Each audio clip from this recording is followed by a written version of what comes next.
organisasi umat Islam.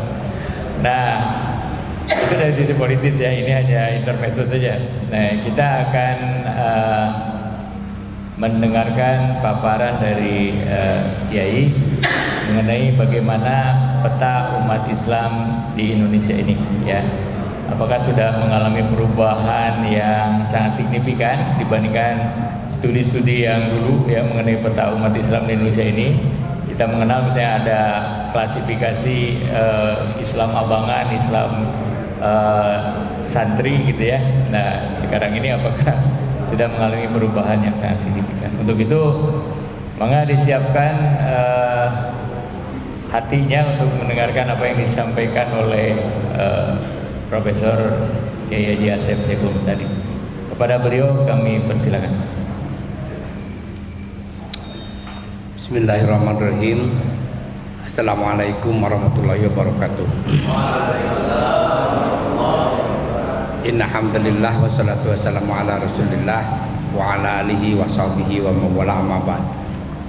Bapak dan Ibu sekalian, kita akan mendiskusikan peta umat Islam di Indonesia. Memang banyak sekali orang yang kreatif memetakan. Sebetulnya pemetaan itu kan bisa terjadi lokal di kota Bandung misalnya dipetakan.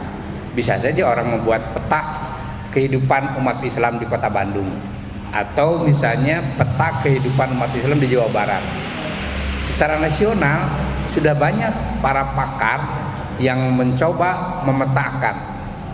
Misalnya begini, tahun 90-an sangat terkenal peta umat Islam di Indonesia itu terbelah menjadi dua kutub yang satu sama lain sebetulnya tidak bertentangan, tapi satu sama lain saling melengkapi. Yang pertama, kelompok Islam tradisionalis, yang kedua kelompok Islam modernis. Itu sangat terkenal, sangat lama, terutama di dunia akademik. Di dunia akademik, pemetaan tradisionalis dan modernis ini sangat dikenal pada mereka yang mempelajari studi Islam di Indonesia. Kelompok tradisional dan kelompok modernis ini sangat mendominasi pemikiran keislaman di Indonesia. Misalnya yang pernah melakukan penelitian tentang pemetaan tradisionalis modernis ini, Delian Nur. Delian Nur itu pemikiran yang memecah dua kutub tradisionalis dan modernis ini. Memang nampak sekali tradisionalis itu orang-orang yang berada pada wilayah tradisional yang mengamalkan Islam secara tekstual, sedangkan modernis, kelompok modernis, para pengamal Islam yang sudah diwarnai oleh ijtihad-ijtihad baru.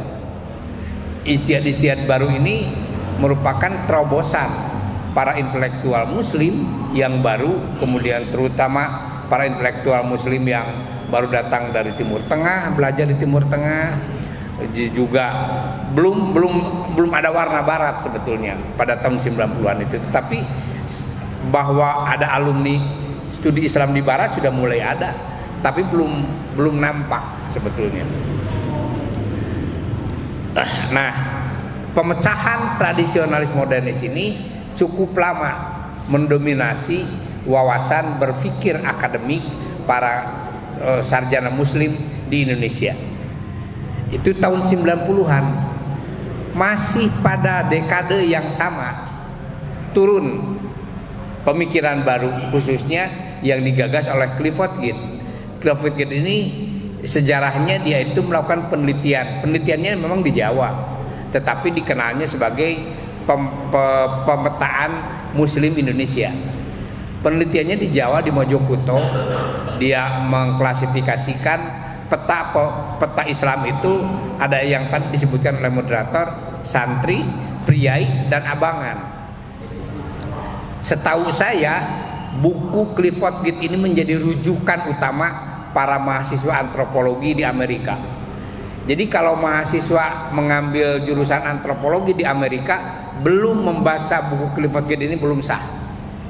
Itu saking berwibawanya hasil penelitian Clifford Geertz yang memetakan bahwa Islam Indonesia itu terdiri dari Islam santri, Islam abangan dan Islam priai.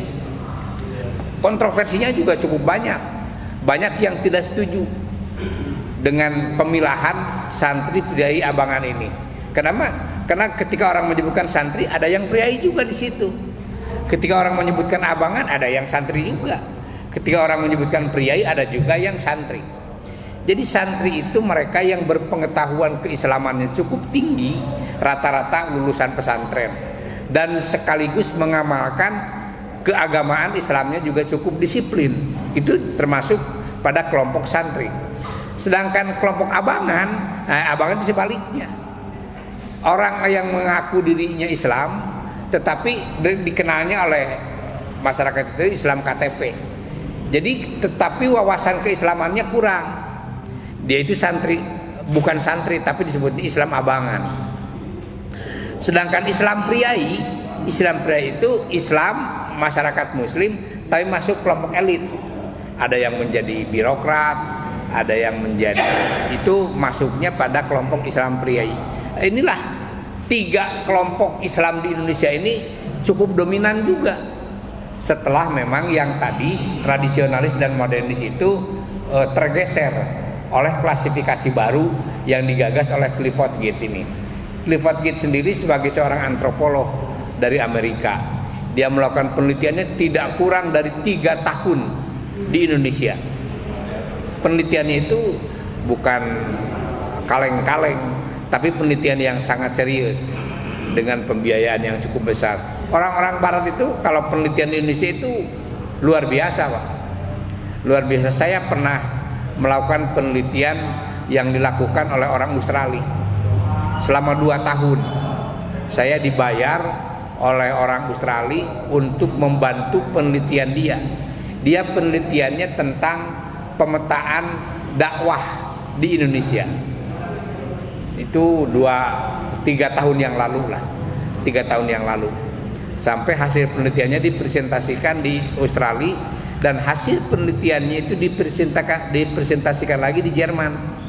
Saya ikut ke Jerman, saya ikut ke Australia, mempertanggungjawabkan hasil penelitian itu.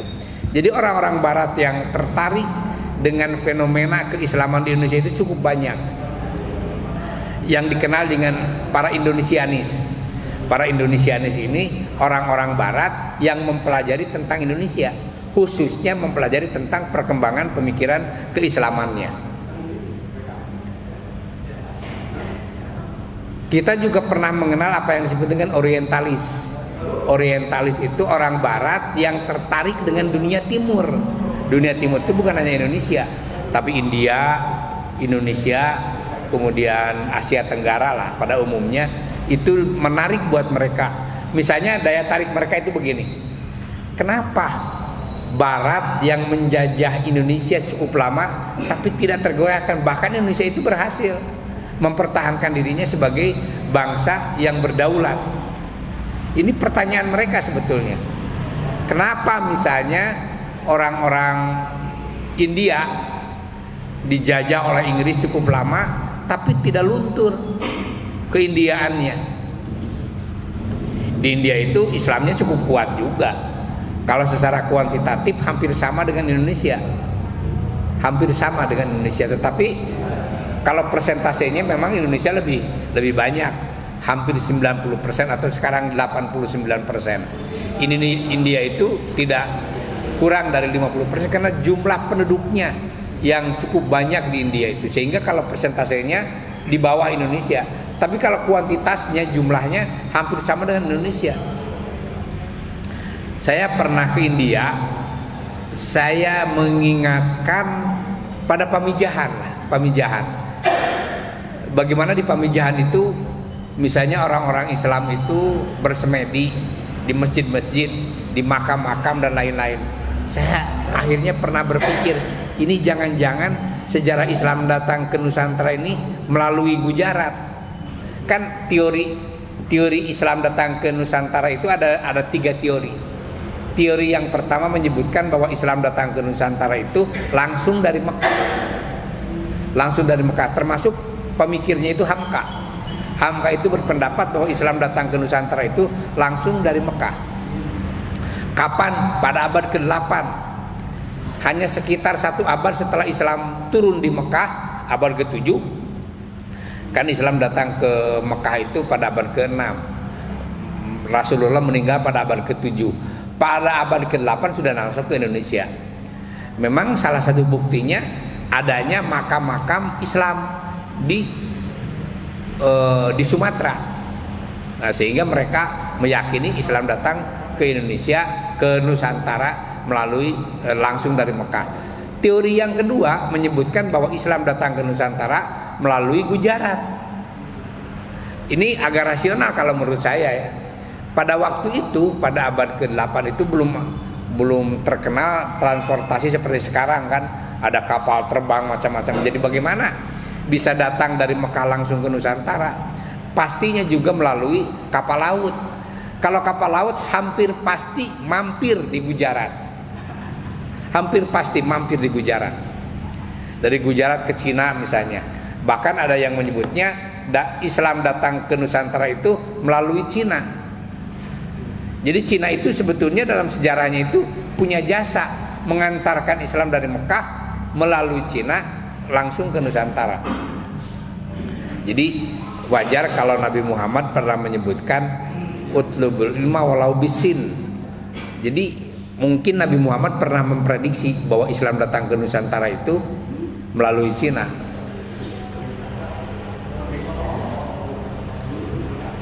Pada abad ke-8 itu Islam datang ke Nusantara itu melalui lisan. Tetapi tradisi tulis pada abad ke-8 itu sudah ada di Cina. Tradisi tulis itu. Jadi teknologi kertas yang menyebutkan bahwa umat Islam mentradisikan menulis itu dipakai papirus kan. Papirus itu jenis pohon-pohonan yang dapat digunakan sebagai alat tulis. Tetapi teknologi tulisnya itu berkembang pada abad ke-8 di Cina. Pada abad ke-8 di Cina.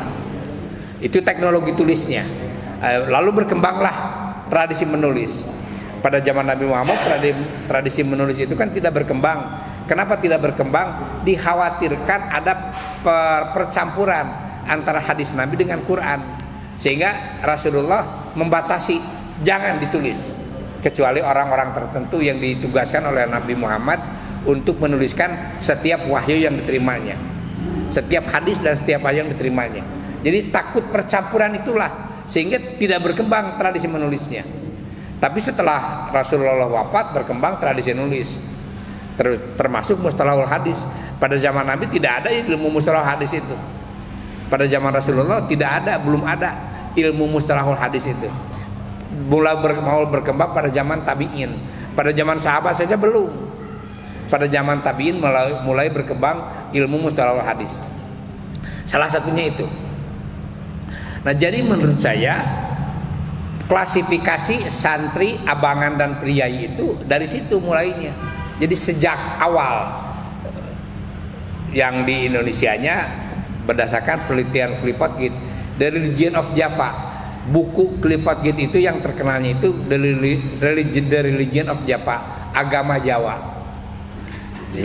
Sebab penelitiannya di Jawa. Tapi kan dalam konteks internasional yang disebut Jawa itu bukan Jawa Timur, bukan Jawa Tengah, tapi Pulau Jawa secara keseluruhan. Nah, inilah pemetaan keislaman yang cukup dinamis di Indonesia ini. Tadi dari tradisionalis modernis yang dikesani oleh banyak orang itu sebagai dua yang bertentangan, sebagai dua yang berkompetisi. Sebenarnya tidak pernah berkompetisi, tapi saling melengkapi. Tradisionalis dan modern itu saling melengkapi. Dilanjutkan dengan klasifikasi yang disponsori oleh Clifford Geertz, santri, abangan dan priai. Kemudian peta itu pasca reformasi tidak ada. Bukan tidak ada, tidak terkenal. Peta tradisionalis modernis yang dulu itu sangat populer menjadi hilang, santri, abangan, priai juga menjadi hilang. Kemudian pasca reformasi itu yang terkenal di Indonesia itu adalah radikal, fundamental, dan akomodatif. Nah, ini saya secara pribadi mencurigai sebetulnya radikal, fundamental dan akomodatif itu nggak ada sebetulnya. Mereka hanya ada di dunia media. Radikal itu yang seperti apa sih yang radikal itu? Jangan-jangan tidak ada yang radikal itu. Apalagi yang radikal itu yang didefinisikan sebagai orang-orang yang selalu melakukan tindak kekerasan.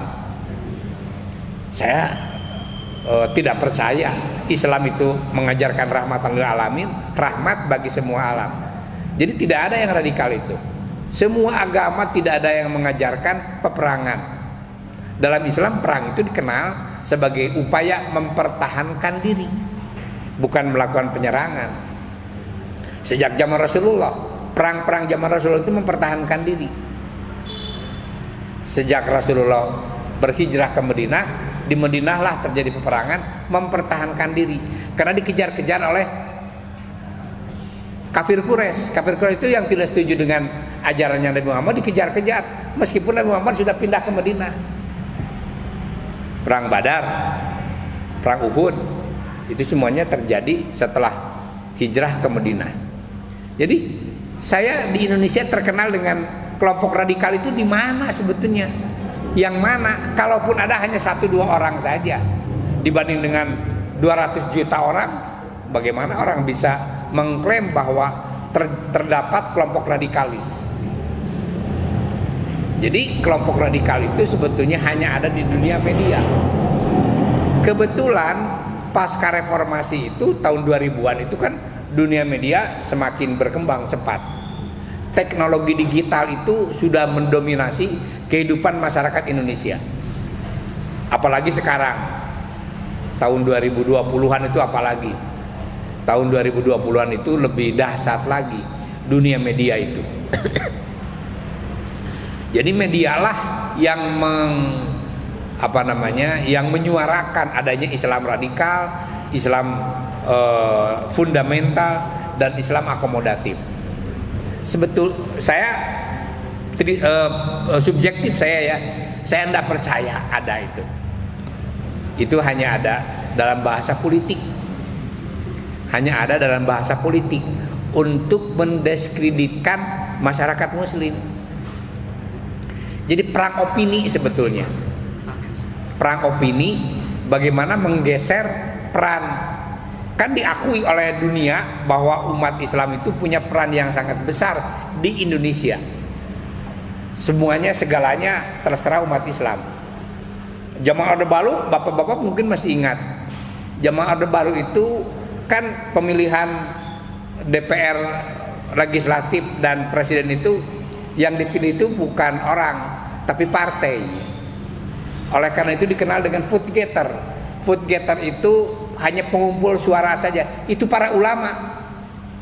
Tapi dipilih tapi tidak dijadikan anggota DPR, tidak dijadikan anggota DPRD, hanya dipasang namanya untuk mengumpulkan suara saja. Betapa berwibawanya umat Islam di Indonesia. Sampai ada kebijakan vote getter itu. Ya hanya main-main saja kan. Dipermainkan. Jadi kepentingan politiknya itu lebih dominan. Oleh karena itu sampai sekarang itu masih terjadi. Sehingga kecemburuan itulah yang memicu adanya klasifikasi radikalis, fundamentalis dan akomodatif. Yang akomodatif itu kemudian pada pemerintahan yang terakhir itu dikenal dengan Islam moderat. Islam moderat itu sebetulnya sebuah bahasa untuk mengelabui, bahasa saya mungkin tidak pas ya, untuk mengelabui umat Islam, menyembunyikan kekuatan umat Islam. Jadi moderat itu di situ sebetulnya. Sampai secara teknis ini secara teknis ada salam semua agama. Salam semua agama ini apa sebetulnya? Mengubur identitas pribadi. Makanya saya sebagai seorang muslim tidak pernah Salam semua agama, salam agama saya aja, assalamualaikum, selesai. Sebab kata para ahli, bukan kata saya, kata para ahli, salam semua agama itu punya dimensi teologis yang sangat kuat. Seperti assalamualaikum, kan teologisnya itu sebuah doa keselamatan yang diyakini sebagai dicontohkan oleh Rasulullah. Doa yang lain juga sama. Om Swastika, saya nggak ngerti lah itu. Itu punya dimensi teologis agama yang lain. Saya ingin mengatakan toleransi itu bukan mencampur adukan. Toleransi itu sikap keberagamaan yang menghormati orang lain yang berbeda agama dan mengizinkan orang lain untuk melaksanakan agamanya masing-masing. Itu toleransi, bukan mencampur adukan. Kalau hari Jumat semua agama ke masjid sholat Jumatan, kalau hari Minggu semua pemeluk agama ke gereja. Bukan itu.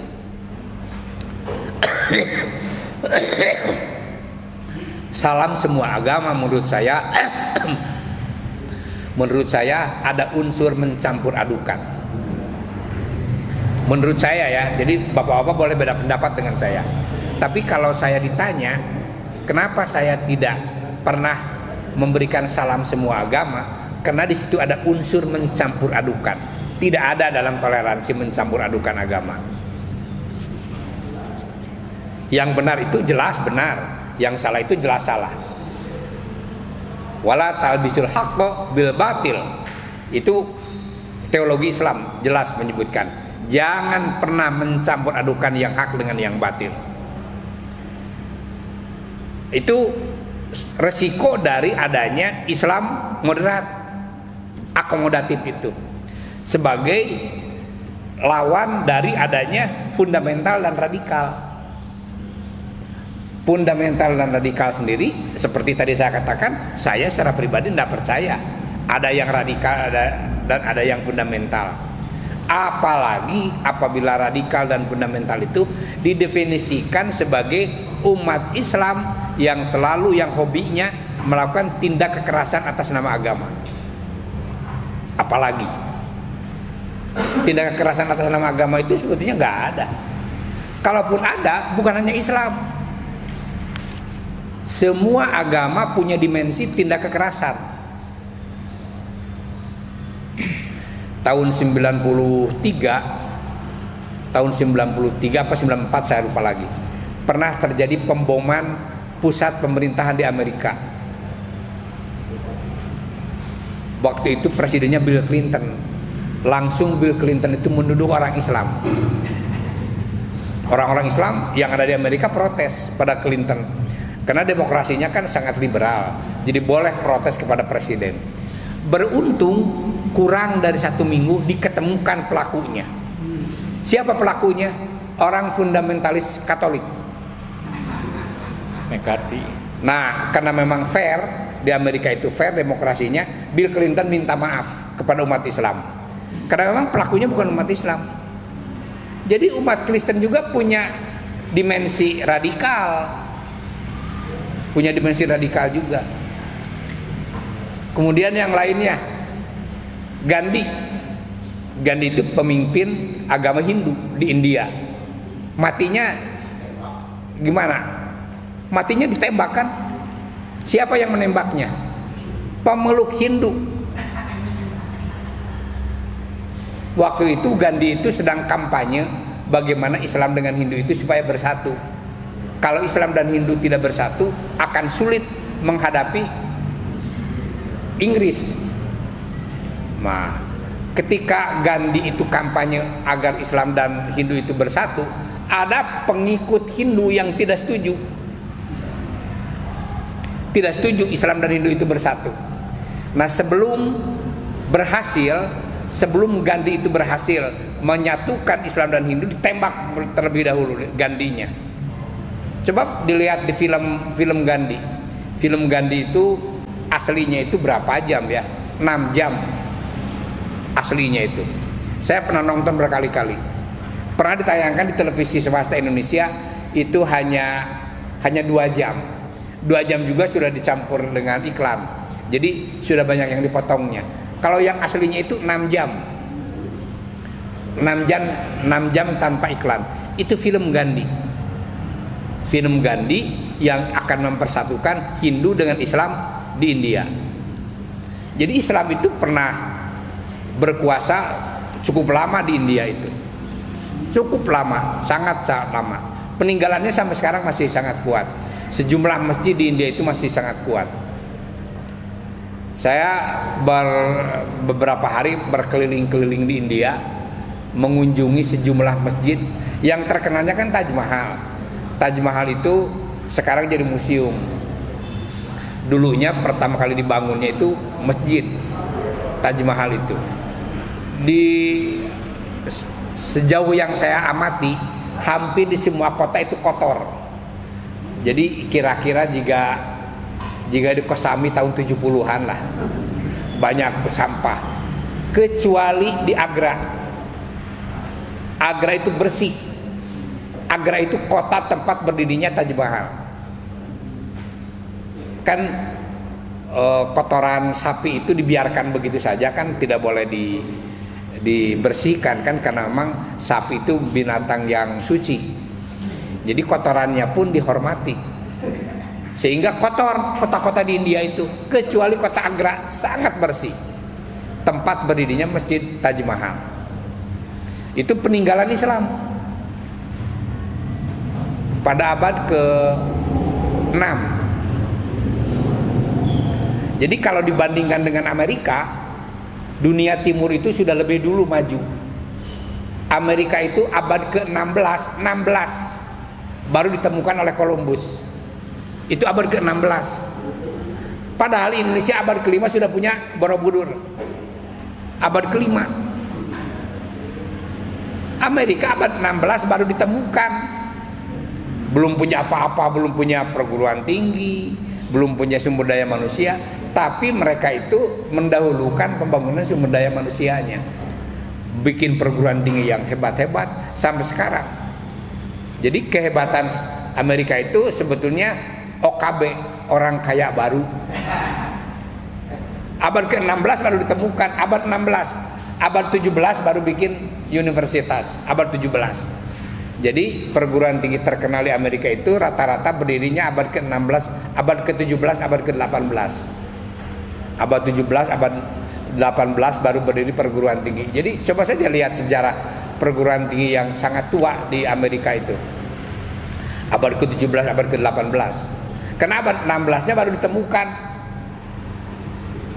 oleh Columbus, daratan Amerika itu. Padahal Indonesia sudah punya Borobudur abad ke-5. Duluan Indonesia sebetulnya. India abad ke-6 sudah punya Taj Mahal. Nah, jadi itulah sebabnya kenapa orang-orang barat tertarik, cemburu dengan dunia timur. Lahirlah orang orientalis.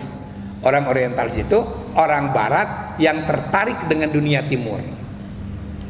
Setelah mereka pelajari ada apa sih di dunia timur itu, kok bisa bertahan begitu, bisa berkualitas begitu.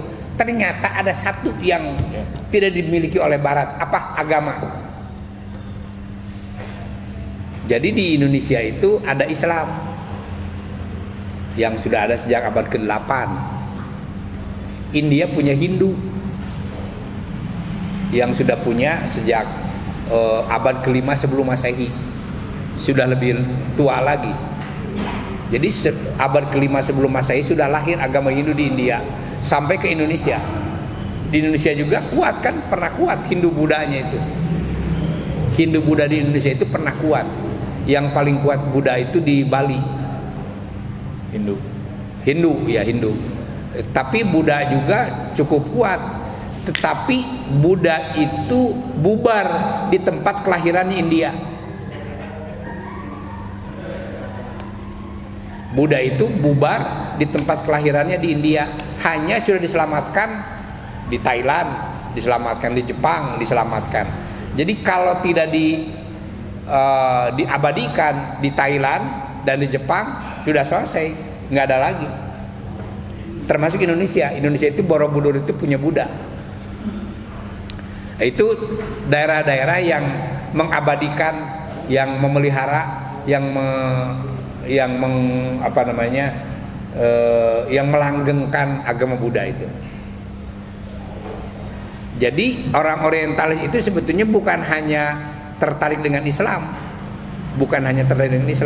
tapi tertarik juga dengan kekayaan Timur, termasuk Hindu dan Buddha. Jadi mereka itu merasa cemburu, kenapa sih dunia Timur kok begitu kuat? Kenapa sih dunia Timur begitu maju? Mereka tertarik dengan dunia Timur.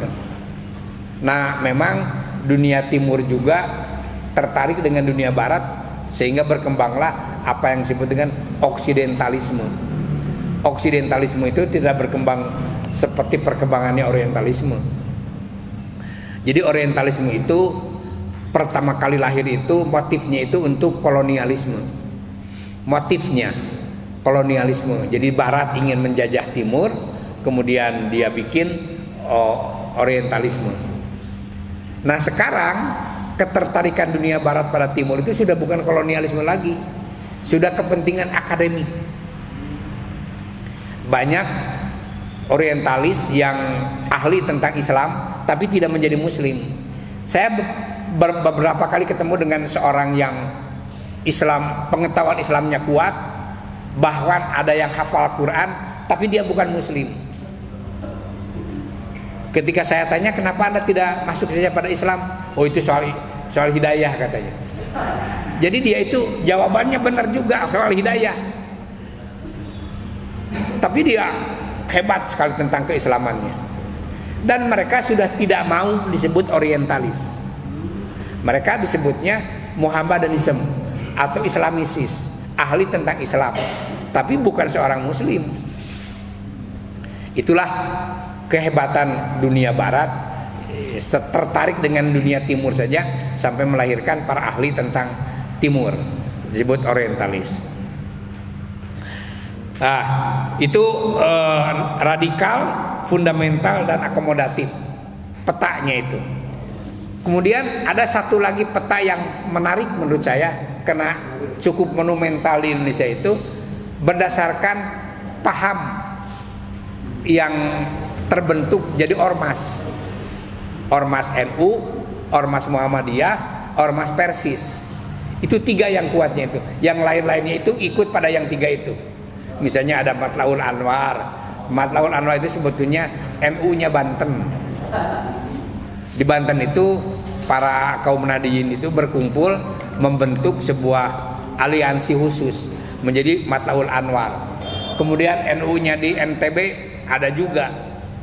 Jadi yang lain-lainnya itu mengikuti mazhab fikihnya itu pada yang tiga itu, pada NU, Muhammadiyah, Persis. Ini cukup kuat sampai sekarang.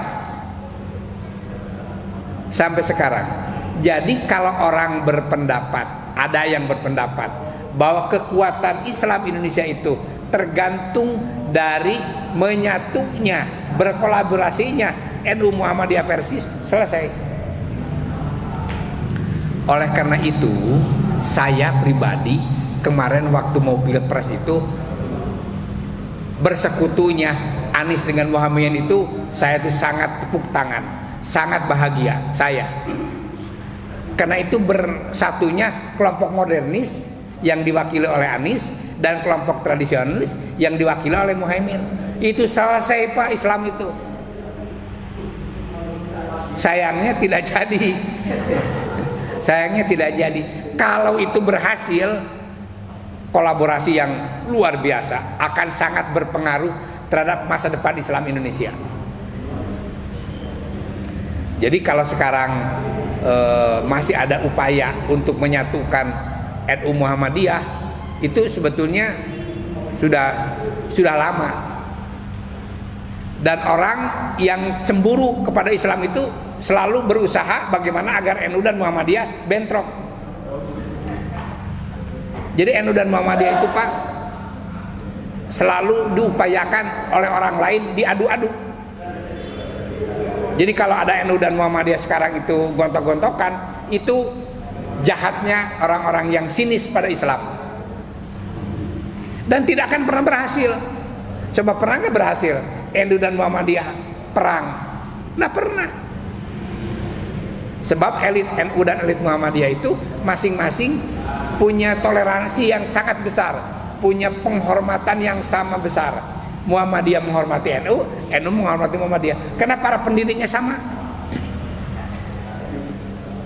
Kiai Hasyim Asy'ari dengan Ahmadan itu satu guru di Timur Tengah, gurunya sama. Oleh karena NU dan Muhammadiyah tidak bisa diadu domba, tidak berhasil mengadu domba NU Muhammadiyah. Akhirnya di dalamnya NU dengan NU, Muhammadiyah dengan Muhammadiyah. NU dengan NU kan sekarang sedang rame, NU-nya Muhaimin dan NU-nya PBNU sedang berkompetisi. Ini sebetulnya akal-akalannya orang-orang yang sinis pada Islam. Karena dia tidak berhasil mengadu domba NU Muhammadiyah, akhirnya NU dengan NU, Muhammadiyah dengan Muhammadiyah. Muhammadiyah dengan Muhammadiyah juga waktu Pilpres kemarin itu terjadi perpecahan yang luar biasa, tapi tidak terasa. Muhammadiyah versinya Haidar Nasir dengan Muhammadiyah versinya Muhadjir Effendi. Muhadjir Effendi itu ke Prabowo, Haidar Nasir itu ke Anies Muhaimin. Nah, ini luar biasa memang upaya untuk mengadu domba. NU Muhammadiyah tidak berhasil, akhirnya NU dengan NU, Muhammadiyah dengan Muhammadiyah.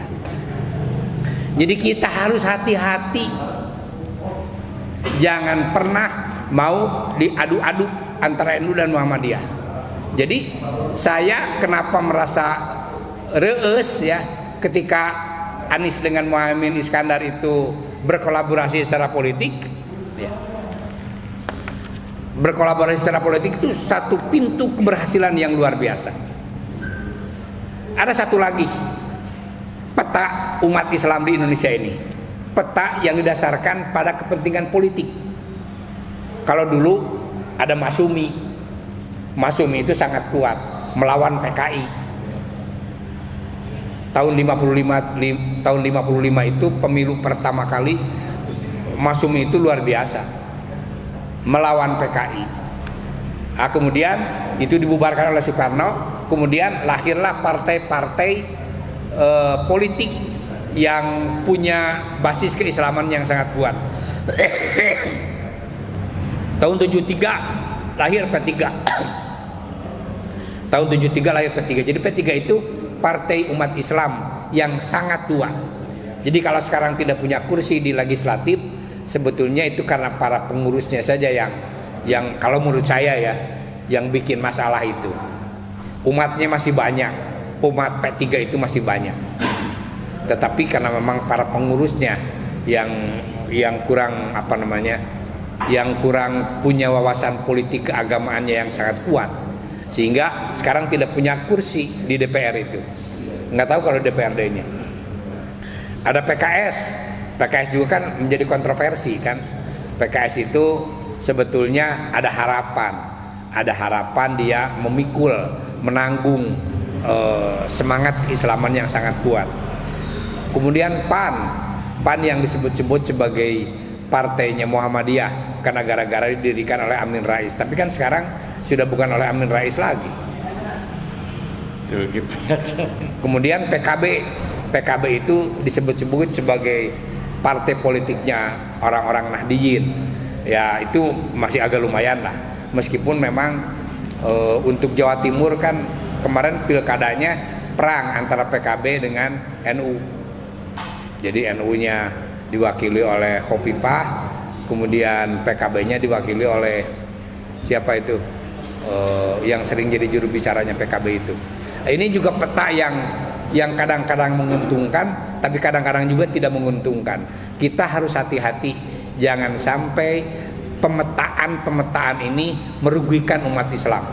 Jadi pemetaan ini harus berpotensi untuk mengembalikan pada gairah keislaman yang sangat kuat. Berbeda partai boleh, berbeda ormas boleh, tapi ada persatuan yang kuat. Beda satu NU, satu Muhammadiyah, satu Persis, nggak apa-apa. Saya lahir tahun 60-an. Jadi tahun 70-an itu saya sudah agak dewasa lah.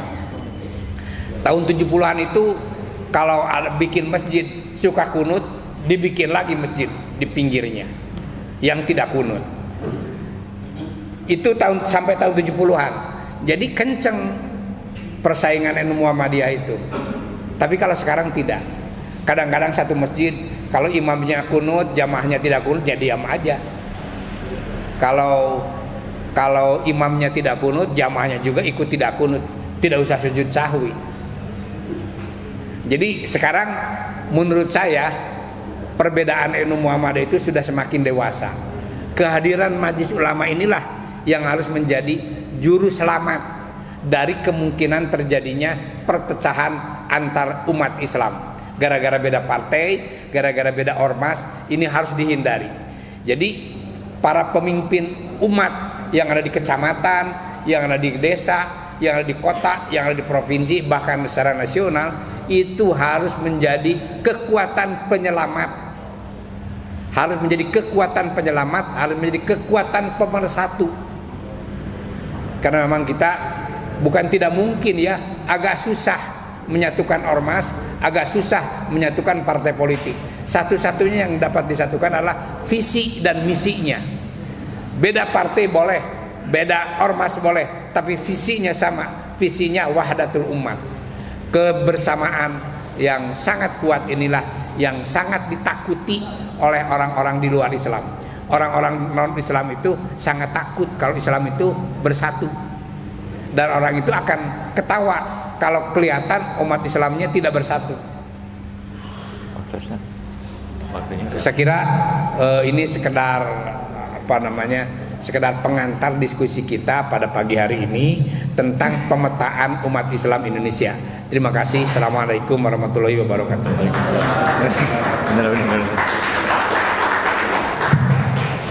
Terima kasih Prof. Asep. Tadi sangat menarik ya, sudah disampaikan oleh Prof. Asep. Peta umat Islam sejak tahun 1950-an, di mana waktu itu ada studi dari Clifford Geertz. Jadi Clifford Geertz ini seorang sarjana dari Massachusetts Institute of Technology. Nah, beliau membuat satu kajian yang diterbitkan tadi sudah disampaikan, bukunya Religion of Java. Nah, sekarang udah ada PDF-nya ya. Calon-calon ulama mangga di-download dia PDF-nya untuk membaca buku itu. Nah, kemudian yang menarik, saya langsung aja loncat ke era 2000-an, di mana setelah ada tulisan dari Samuel Huntington ya tentang The Clash of Civilization, memang Amerika itu membuat satu campaign di mana umat Islam itu seolah-olah menjadi umat yang ya katakanlah diimajinasikan sebagai teroris gitu ya. Sehingga seorang penulis dari Amerika juga namanya Noam Chomsky, sama-sama dari MIT, beliau menyebutkan bahwa Amerika itu adalah teroris terbesar dunia gitu ya. Karena membuat image umat Islam itu sebagai umat yang radikal, teroris dan sebagainya ya. Ini menarik sekali. Dan ini menjadi hal yang sekarang ini masih aktual gitu ya. Kita ingat ucapan dari Pak Tito Karnavian, ada Islam by word dan Islam by sword. Nah, itu menunjukkan pemikiran pemerintahan Pak Jokowi tempo hari mengenai umat Islam. Nah, sekarang ini jangan lupa Islam itu masih distereotipkan seperti itu. Nah, ini menarik sekali dari paparan Pak Asep ya. Nah, kalau boleh menambahkan, jadi umat Kristen, terutama Kristendom itu merasa terancam karena jumlah populasi Muslim dunia ini sekarang sudah mencapai 2,2 miliar Muslim di dunia ini. Dan diperkirakan tahun 2050 kita akan melebihi jumlah umat Kristen di dunia.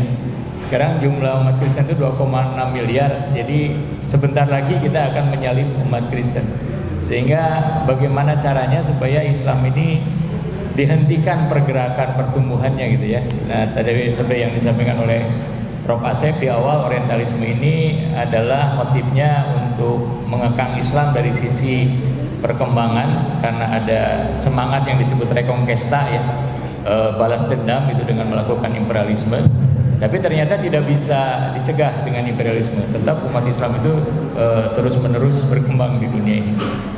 Nah, kemudian yang terakhir, dua kajian terakhir ini menarik ya. Jadi peta umat Islam itu dipetakan ada 3 ormas besar yang sekarang ini secara Pareto Principle itu menguasai umat Islam 80%-nya, yaitu NU, Muhammadiyah, dan Persis ya.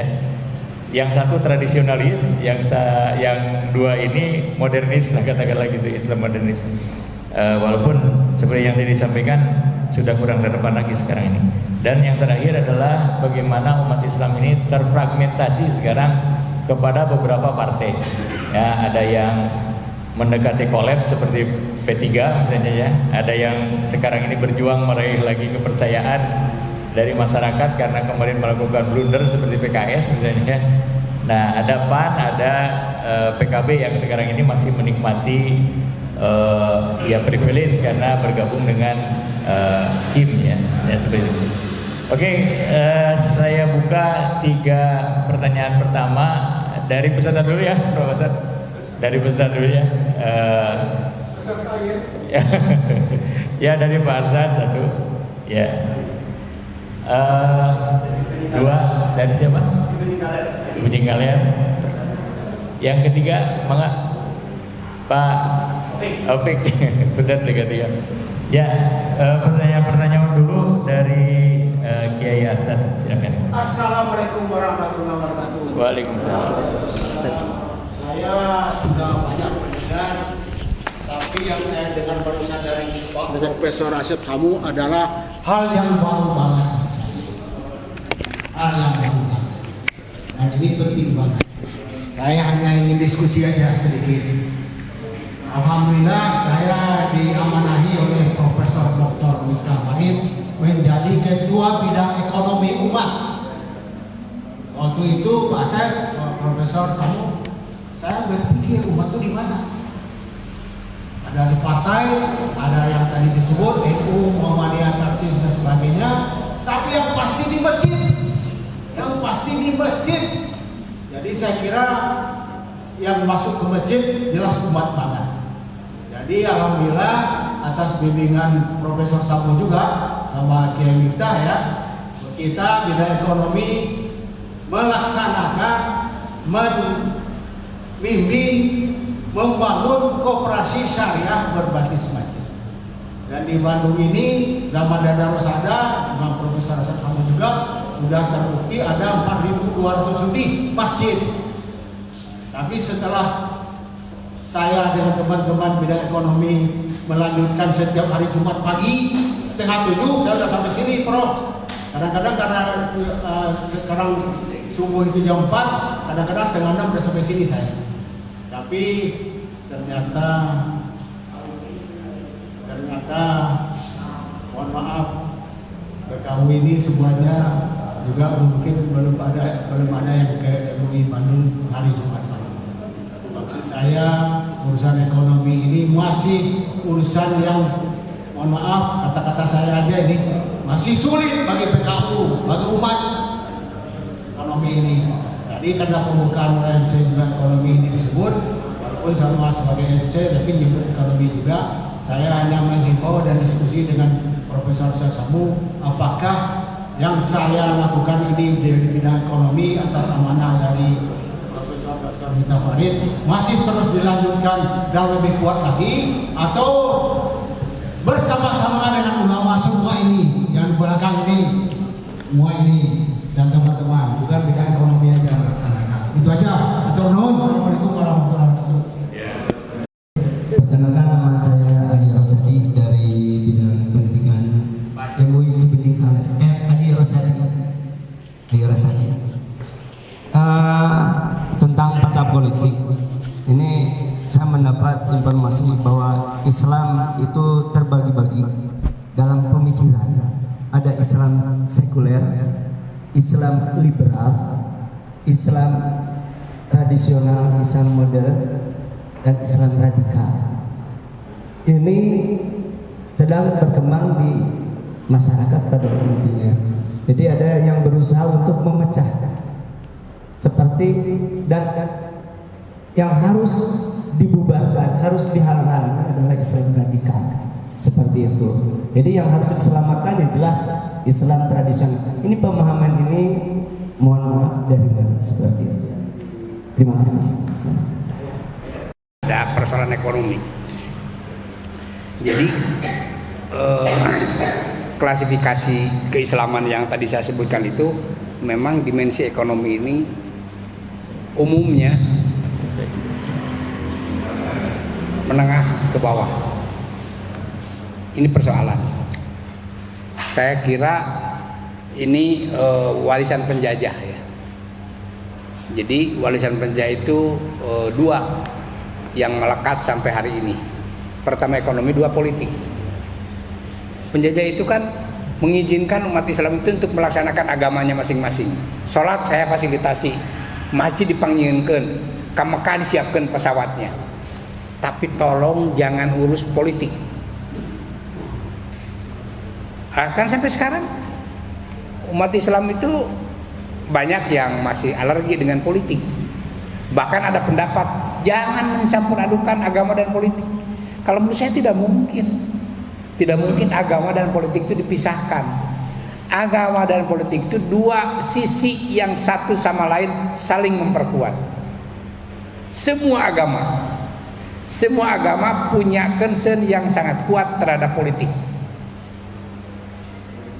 Ya buktinya sampai sekarang, akibatnya sampai sekarang. Jadi politik banyak dikuasai oleh orang-orang yang tidak suka pada agama. Orang-orang yang lengket dengan agamanya tidak masuk pada dunia politik. Ini sebetulnya warisan lama sejak zaman penjajah. Kalau penjajah itu berkepentingan masyarakat pribumi tidak boleh berpolitik, dan itu masih melekat sampai sekarang. Jadi menurut saya para mubalik, para kiai berkampanyelah tentang pentingnya politik supaya umat Islam ini mau berpolitik secara baik, berpolitik secara jujur, berpolitik secara adil. Nah, karena umat Islamnya yang punya gairah politik adilnya itu berkurang, maka politik banyak dikuasai oleh orang-orang yang tidak punya gairah keadilan.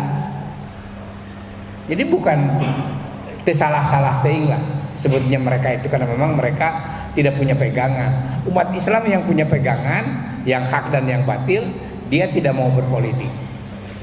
Yang kedua, soal ekonomi. Jadi tafsiran bahwa umat Islam itu tidak boleh kaya, ini sebetulnya tafsiran yang menyesatkan. Bukan tidak boleh kaya, tidak boleh hubu dunia.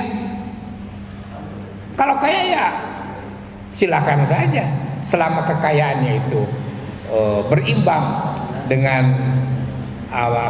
dengan ketentuan untuk berzakatnya, ketentuan bersedekahnya. Kan Islam itu selalu mengatakan bahwa rezeki yang Anda miliki bukan milik Anda 100%, tapi ada milik orang lain yang dititipkan kepada Anda. Itu teologinya kekayaan di kalangan umat Islam. Nah sekarang diselewengkannya itu khususnya bermula dari adanya semangat sufisme yang salah kaprah. Semangat sufisme itu kan dia itu berangkat dari ujlah. Ujlah itu menghindar dari dunia. Kalau sebagai tahapan untuk masuk pada dunia tasawuf sih boleh-boleh saja, tapi jangan berlebihan. Yang bagus itu hamka itu terkenal dengan tasawuf modern. Tasawuf modern itu dia sarungnya paling bagus. Nabi Muhammad itu kudanya itu paling bagus, paling mahal pada waktu itu. Jadi doktrin yang menyebutkan bahwa umat Islam tidak boleh kaya, bahwa umat Islam itu tidak boleh mencari nafkah secara maksimal, itu doktrin-doktrin yang menyesatkan. Sebaiknya tidak. Nah, jadi kalau Pak Arsad menggerakkan semangat koperasi syariah berbasis masjid, itu menurut saya sangat bagus. Pertama, akan membangun citra baru tentang masjid. Jadi masjid itu harus menjadi pusat aktivitas umat Islam. Aktivitas ibadahnya iya di masjid, aktivitas sosialnya di masjid, aktivitas ekonominya di masjid juga.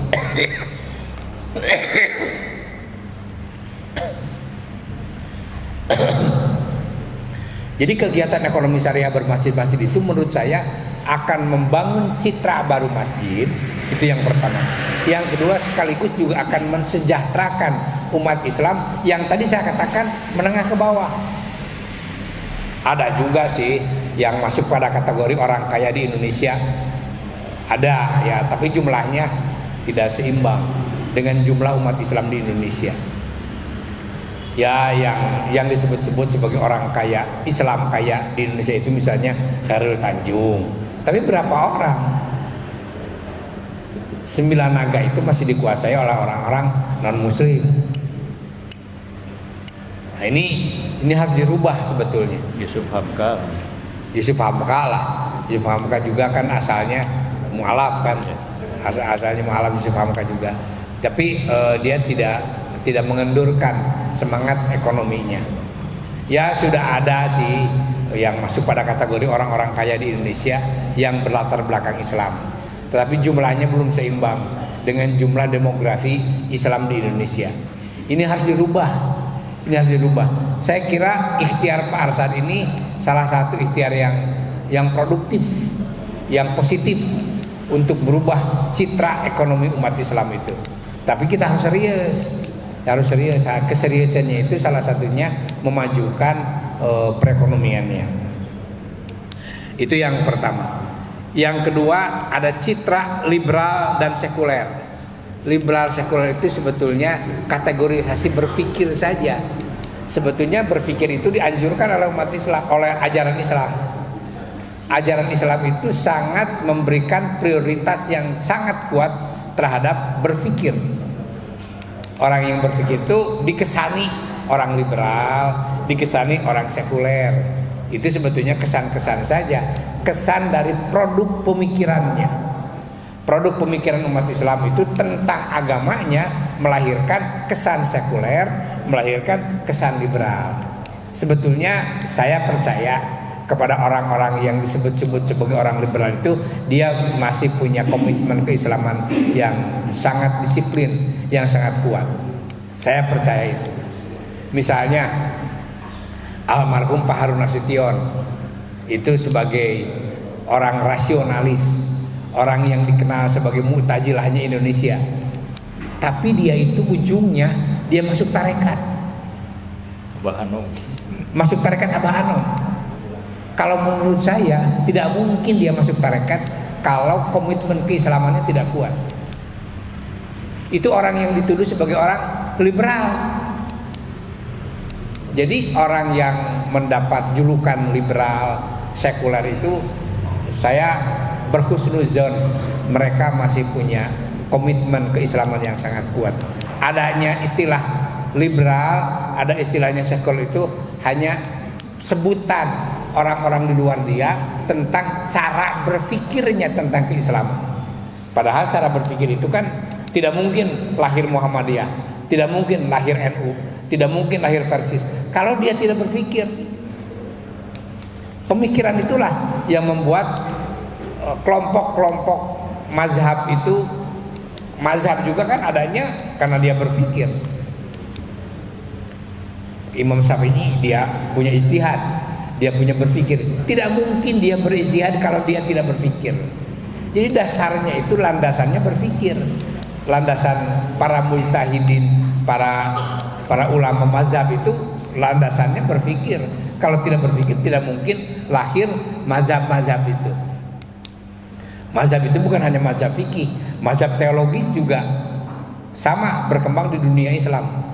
Mazhab fikihnya itu ada fikih Hambali, fikih Syafi'i, fikih Hanafi. Mazhab teologinya ada Mu'tazilah, ada Asy'ariyah, ada Maturidiyah. Itu juga mazhab teologi, berkembang juga di dunia Islam. semuanya menjadi khazanah kekayaan umat Islam. Jadi jangan dipertentangkan lah. Inilah menjadi sumber, menjadi bibit buit perpecahan itu di situ sebetulnya. Jadi orang tidak tahan untuk bersabar menghadapi perbedaan. Jadi kita itu harus belajar berbeda. Oleh karena itu saya sebetulnya kurang setuju adanya rekonsiliasi umat dengan melalui dialog. Dialog itu kan mencari kesamaan. Kenapa tidak belajar mencari perbedaan? Saya dengan Anda itu beda, tapi mari berbeda ini kita menyatu dalam perbedaan. Kalau mencari persamaan kan ujung-ujungnya perarea omong, dah hese, semuanya sama. Nah itulah yang disebut dengan, yang saya tidak setuju dengan dialog antar umat beragama itu dengan cara mencari kesamaan-kesamaan. Coba mencari perbedaan-perbedaan. Kita itu harus dewasa dalam menghadapi perbedaan. Itu yang belum terbina di umat kita itu. Satu penanya lagi tadi masalah salafi. Masalah salafi itu menurut saya itu hanya riak-riak saja. Kalau pandangan saya ya, hanya riak-riak saja. Tidak, saya bukan suudon ya, tapi salafi itu merupakan riak pemikiran saja. Riak pemikiran dalam keberagaman. Sama lah minimal dengan Persis, dengan Muhammadiyah, dengan NU itu riak-riak pemikiran keagamaan juga. Orang-orang salafi juga tidak usah disemburui lah. Biarkan saja lah dia menempuh jalan keberagamaannya sesuai dengan cara berpikirnya. Itu salafi. Jadi tidak usah dikhawatirkan, tidak usah menjadi kegelisahan kita lahirnya salafi, lahirnya dan lain-lain itu hanya akan menjadi godaan saja sebetulnya, godaan persatuan sebetulnya. Itu. Terima kasih Bapak dan Ibu sekalian. Mudah-mudahan ada manfaatnya sebagai bahan diskusi di majelis taklim masing-masing, di MUI kecamatan masing-masing. Dibiasakanlah orang berbeda pendapat, dibiasakanlah orang dewasa dalam menghadapi perbedaan. Demikian, wassalamualaikum warahmatullahi wabarakatuh. Waalaikumsalam. Terima kasih Prof. Jadi ada dua quote yang saya sampaikan di akhir acara ini. Yang pertama karena memang umat Islam itu terfragmentasi gitu ya ke dalam beberapa kelompok, maka tadi jurus yang disampaikan oleh Prof terakhir itu harus kita laksanakan di tengah-tengah umat, yaitu membina silaturahmi ya. Silaturahmi itu hukumnya wajib, tapi kalau perbedaan mazhab kan kadang-kadang yang sunah-sunah saja gitu ya, jadi ribut. Nah jadi kita ingat silaturahminya adalah wajib. Nah yang kedua yang juga tadi disampaikan yang perlu menjadi perhatian kita bersama, umat Islam ini sekarang 229 juta di Indonesia ini, 87%-an. Nah 36% hasil dari Bank Indonesia terakhir itu 36%-nya itu masih kelas menengah ke bawah gitu ya. Jadi menengah itu ada menengah atas, menengah bawah. Nah ini menengah bawah sangat rentan untuk jatuh ke tahap bawah gitu ya. Ini merupakan kewajiban kita semua untuk mengangkat umat Islam ini menjadi umat Islam yang kuat gitu ya. Nah hasil kajian yang saya laksanakan karena saya kebetulan dari ekonomi, di antaranya semangat yang tidak kita punyai adalah semangat menjadi seorang kapitalis.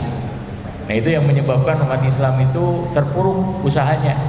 Jadi usaha itu tidak berusaha memupuk modal gitu ya, supaya dia memiliki bisnis yang lebih besar lagi.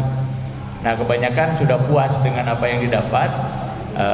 Fenomenanya ini di tempat saya itu ada seorang pedagang mie kocok namanya Haji Wasto. Beliau itu sudah jualan sejak saya SMP. Sampai hari ini jualannya di situ saja gitu ya. Beda dengan pemilik misalnya Esteller 77 ya, yang sekarang ini sudah mendunia gitu. Nah ini harus dimiliki semangat menjadi kapitalis ini oleh seorang umat Islam gitu ya, supaya bisnisnya bisa maju. Tadi Prof. Safung menyatakan bahwa ada kesalahan di dalam pemikiran kita bahwa menjadi kaya itu ya katakanlah berdosa gitu ya, padahal sebenarnya tidak gitu ya. Kita harus kaya gitu ya. Umat Islam yang lebih kuat itu lebih bagus di sisi Allah Subhanahu wa taala. Nah, itu yang bisa kita diskusikan. Mudah-mudahan apa yang sudah disampaikan oleh Prof. Asyam Muhtadi itu tadi, Saiful Muhtadi tadi bisa menjadi pencerahan bagi calon-calon ulama ya di dalam membaca terutama peta umat Islam yang ada di Indonesia ini, karena ini nanti akan menjadi objek dakwah dari para peserta pelatihan sekalian. Terima kasih atas perhatiannya. Billahi taufiq wal hidayah. Assalamualaikum warahmatullahi wabarakatuh. Waalaikumsalam.